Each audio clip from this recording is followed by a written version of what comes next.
Okay, so this is Goliad. I think scary. Just like really scary. Bubblegum makes this thing that's like supposed to rule after she dies, and it's kind of like just this big creature that's supposed to kind of be like her clone-ish. It has a little bit of her DNA, but also has just a bunch of other candy stuff. So, but she's worked really long and hard, hasn't slept in, like 83 hours, something like that, and Finn and Jake say, oh, well, we can teach her how to rule and lead and stuff, and she's gotten no sleep, so she's like, okay, whatever. And this is why sleep is important. That's like the one thing you can draw from this, okay? Oh, good night. So, while he takes a nap, I'll keep talking about it. So, they try to teach her how to be a good leader. Jake screws up and yells at some kids to get them back in line. But they deserve it, damn it. They were pretty bratty candy children. God. And she mistakes that as that's how you should always lead. And they discover more and more her powers, which is like not only that she can sort of turn big and stretch out long and stuff, but she can also mentally control people, which I think is like the scariest scene to me, just when it's like, make Finn do it, and no, you gotta do it through like, being kind and nourishing and stuff like that, and she's like, no, I'll just make you do it through my mind, and just like he just leaves his brain, his eyes go dead, he just like, his body is like a corpse that flies through this thing. It was really creepy. So Bubblegum comes and says, hey, she's too far gone, we have to stop her, makes a clone based on Finn's hair, and we don't know if they win, we're assuming the good guys win, because they're just at a stalemate. And for all eternity, she I says. guess so. Oh, did she say for all eternity? She okay, said so it is how it's gonna win. Gave up his life or whatever, or himself, so he could pretty much stare her down for all eternity. Wow, that's kind of sad, but kind of cool. It's hard to sleep when you people keep talking. Sorry. Oh, excuse me. God. And eventually they're at a stalemate, and they find out that's kind of Finn's son because it uses his DNA, and he's just like, happy birthday, Stormo. And it stops there. Like I said, the big thing that really stands out for me is how creepy this is. And I really mean that. I think this thing is already designed kind of just a really, I don't like looking at it, and I mean that in a very complimentary way because it's supposed to be creepy. And I think the fact it does have this very innocent, childlike voice who just can snap your neck in a second if she wanted, and she's trying to debate why she shouldn't. And it's like, no, it sounds like fun. I think I should do that. And there's something really creepy when you're trying to talk to a kid that just, does not understand, and you have to really go super, super simple to explain things, and they're not getting it, and they have all the power in the world. I've come across a lot of those kids. Yeah, a lot of those kids. Twilight Zone episode. It reminded me a bit of that, yeah. This one was a little creepier. I guess that kid should scare me a little bit more in Twilight Zone, because it's like anything he can think, it'll just happen. But that's the thing, it's, to me, with the Twilight Zone, it's not so much a childlike innocence, it's, he knows what he's got and he's going to use it. Goliad is more childlike. Like, oh yeah, I could totally do that if I want to, but, I'm going to have a little bit more fun. Yeah, I think it's kind of like, if you watch a movie, you're like, okay, this character's gonna die, and they die, it's sort of like, okay, whatever. But if there's that wiggle room, maybe they'll get out, maybe they won't, it's a little bit more suspenseful. So I think when they're trying to reason with her, and there's a little bit more room for argument, and she's like, but why would I want to do that? Why would I want to be nice? The bee? No, I can just squash the bee. See, I can bring it back to life. I haven't gone to that. No, I like this. I like this. It's that trying to reason, because then there's a lot of pressure on yourself, what would I say? What would I do? How can I get this kid to understand? And it's where with the Twilight Zone kid, it's like there's just nothing you can do, really. Yeah. Or they're making it look like there's nothing, they can do. So, yeah, just for creeps, I like this one. But I also I like that she made another one, whatever, Storm or whatever. I like that they're always at stalemate. That sort of seems very, I want to say Greek mythology, maybe there's another Well, there are, comparison I'm looking for. There's sphinxes, so you got a little bit of the Egyptian mythology in there. And since, a sphinx is pretty much just stone and stays there for all eternity. Good point too. Makes Yeah. sense. But I mean, like those stories where it's like, now they're always going to be doing this from eternity. Is there a lesson learned? Isn't there? Or is it just a tragedy and stuff?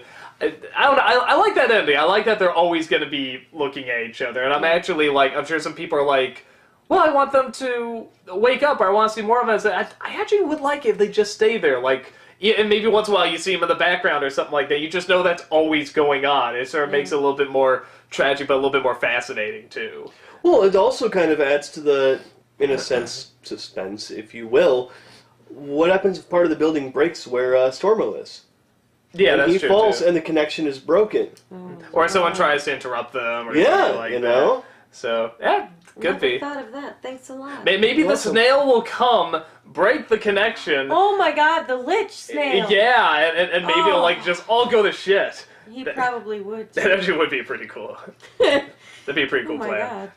I'm surprised people didn't bring up, or Doug didn't bring up, when Goliad forced Jake to eat, like, everyone. Oh, That was pretty funny. Yeah, going through the. Oh God! I'll tell you. Swallow. And the kids. No, I'll tell you, my absolute favorite is when she's trying to read his mind, and he is constantly trying to put the plan out of his mind, and the creativity and how visual they get with it is all really funny. But the one that really got me laughing is, remember the plan? The plan is, and her head just turns into a dolphin. It just makes the dolphin sound.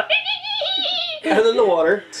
Yeah, and the water, and then and the constant. I love that sort of battle of literally of the minds, I guess.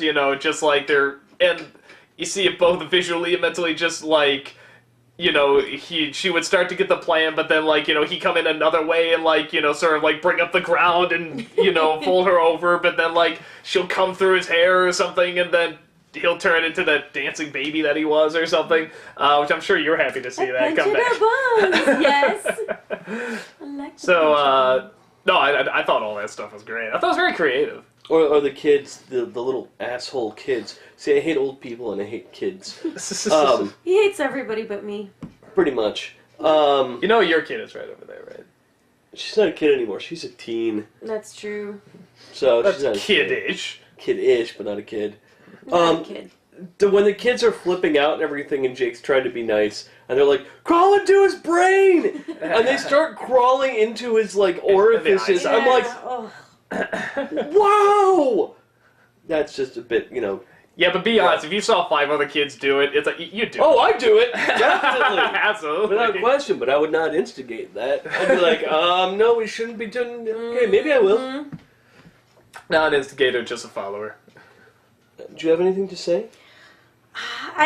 I liked it too. I would like to have everybody take note. I thought it was quite interesting. I'm wondering if it's where I was gonna. Finn What I was gonna says, say. right at the end, Finn says, well, if Stormo's exactly like Goliad, how come Stormo is a good guy? And she's like, because he has your DNA. I was thinking, and like, your what does that say hero." about Bubblegum? Exactly, because Goliad has Bubblegum's DNA. So, just putting that out there. Could be. That maybe I'm not such a bad person. Maybe I was kind of a little bit right about her. Maybe. Well, I was gonna say maybe it does make me kind of wonder if, like, because we don't know much about a lot of these characters' past, if maybe she was kind of originally like that, because she said she's too far gone, so maybe it's like she knows what it's like to be at that point, but she was kind of like saved at some point, where she didn't have to be necessarily that, and maybe she was very controlling and domineering or something like that at some point, but she leveled out. Don't know who else's DNA got into the mixture. Oh, the cinnamon bun, right? Bun, that's right. Cinnamon. Oh, that's no fun. Okay. I forgot about cinnamon bun. Maybe there's more to cinnamon bun, or maybe it's the fact that Finn is just innately heroic, and he's always just willing to help out. And the first thing that Stormo did He's lawful was good. Yeah, it was first thing Stormo did was just like, I need to help out, and he helped out. Because Goliad had a time to kind of start maturing, as little as it was, and the first thing that Stormo did was, "Oh, I've got to do that. Okay, I'll do it." Yeah, what was seeing Jake was saying, "Hey, here's our lesson," and the first thing she saw was him yelling at the kids, and it's like, okay, that makes sense. And then she tries it, and it works. And there's you know, she's like, I see no reason why this would not work. Yeah. You know, it's like prove me wrong, and you're not. Stormo, there's no room for error. He did the one thing, and that was it. Yeah. You know, because I was thinking the same thing. What's that say about bubblegum? But then again, you've got to toss in what Goliad actually learned, what else got into that concoction, cinnamon bun. Cinnamon bun. Damn, that cinnamon bun. God damn it. That's too much. It's too much logic that makes sense, and now my theory's like dead in the water. It's like shit. Because now I forget about the cinnamon bun thing. But you're right. Like, you know, she was taught it. Yep. You know. Yeah. You know, it was by accident, but she was taught it. You know, where the bird, or what was he called again? Stormo. Stormo bird. Where bird. Oh no, Stormo has a beak. Okay. Griffin or whatever. You know. You know, like, that was just, like, what he's programmed to do or whatever, and, like, that's just the first thing he sees, and he's like, you know, okay, let's go, and boom. Yeah. I also love that bubblegum, sorry while my voice cracks, bubblegum! I like my men young. Yes! Bubblegum is trying to teach Goliad about, you know, the bird, or the bee, and the flower, and all that stuff. And I love... That was filthy, by the way. That was filthy. I love what Goliad says, because most people don't ever take it into account. No, the bee doesn't give a crap about the flower at all. The bee is getting what it wants, and then it leaves. It doesn't matter if the flower's dead or alive, as long as the stuff is still there. And I'm like, yeah, Goliad's got a very good point there. Well, that's what I like. It's like just how...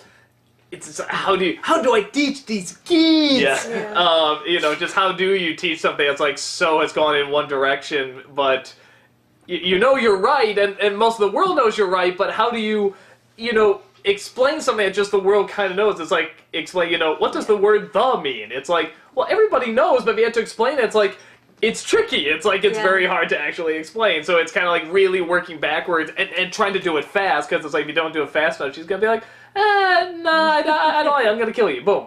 Yeah. You know, so... explaining to a blind person what the color red is. Yeah, there you go. You can't do that either. Did you see the movie Mask? They kind of did it. Kind of. Sort of. Did you see that movie?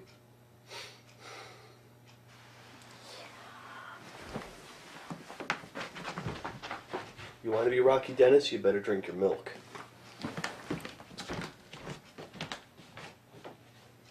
Were you in Mask?